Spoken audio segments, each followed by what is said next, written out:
مشرق نیوز کے ناظرین آداب، دن بھر کی اہم خبریں۔ 370 ہٹانے کے خلاف دائر عرضیوں پہ سپریم کورٹ نے مرکز سے 4 ہفتوں میں مانگا جواب، روک لگانے سے انکار۔ اتر پردیش میں غیر قانونی بنگلہ دیشیوں کے خلاف مہم، بنگلہ دیشیوں کا پتہ لگا کر واپس بھیجنے کے لیے پولیس حکام کو آرڈر۔ کولکتہ میں امت شاہ نے کہا ممتا بنرجی لوگوں کو گمراہ کر رہی ہے، بنگال میں اب بی جے پی کی حکومت بنے گی۔ SC/ST ایکٹ میں سپریم کورٹ نے فوراً گرفتاری پر روک لگانے کے فیصلے کو واپس لیا، بغیر جانچ کے FIR درج ہوگی۔ مہاراشٹر کے وزیر اعلیٰ فڈنویس کے انتخابی حلف نامہ کی جانچ ہوگی، مجرمانہ کیس چھپانے کا الزام لگایا گیا۔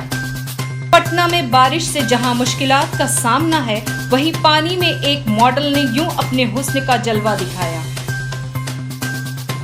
مہاراشٹر کے امراوتی میں شیو سینا لیڈر سمیت 3 کی ہلاکت کے بعد کشیدگی کرفیو لگایا گیا۔ اتر پردیش کے سہارنپور دیوبند میں فرضی ڈگری کے ڈاکٹر نے 10 سال میں کیے 70,000 آپریشن، پولیس نے کیا گرفتار۔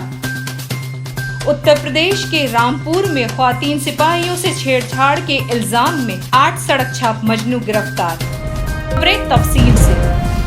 جموں و کشمیر کے خصوصی درجے سے متعلق آرٹیکل 370 کو ختم کرنے اور ریاست کو 2 مرکز کے زیر انتظام علاقوں میں تقسیم کیے جانے کے خلاف دائر عرضیوں پر سماعت کرتے ہوئے سپریم کورٹ کی آئینی بینچ نے مرکزی حکومت سے 4 ہفتوں کے اندر جواب مانگا ہے۔ اب ان عرضیوں پر 14 نومبر کو سماعت ہوگی۔ Justice NV Ramana, justice Sanjay Kishan Kaul, justice سبھاش ریڈی، جسٹس BR گوئی اور جسٹس سوریا کانت کی آئینی بینچ نے مختلف درخواستوں کی سماعت 14 نومبر تک ملتوی کر دی۔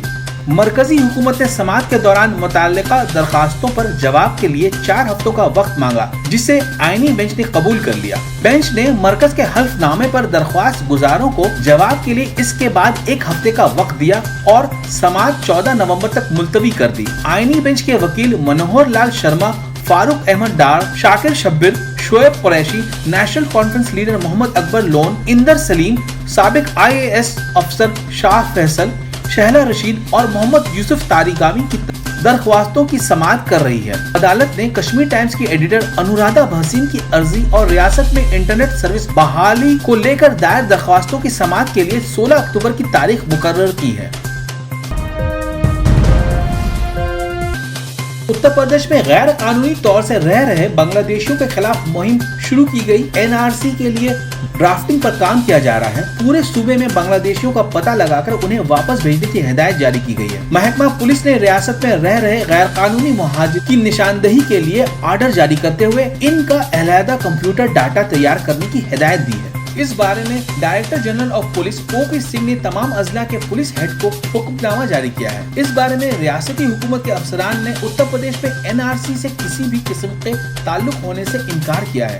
پولیس حکام کے مطابق یہ صرف روٹین ایڈوائزری ہے جو کہ ہر 6 مہینے میں تمام اضلاع کے لیے جاری کیا جاتا ہے۔ اس ضمن میں جاری نئی ایڈوائزری کے مطابق پولیس کو جھگی جھوپڑی، railway track, bus stand, railway station, road کنارے بنی بستیوں کو شناخت کر کے وہاں پر رہ رہے غیر قانونی مہاجرین کی فہرست تیار کی جائے گی۔ غیر قانونی مہاجرین خاص کر بنگلہ دیشیوں کے کاغذات کی باریکی سے جانچ کی جائے گی۔ اگر ان کے پاس ration card, driving licence, Aadhaar card, passport, election photo ID card ایسے کچھ بھی پروف ہوتا ہے تو اس کے بعد اس بات کی تصدیق کی جائے گی یہ کس طرح سے بنایا گیا، کیا اس میں فرضی دستاویزات کا استعمال کیا گیا ہے۔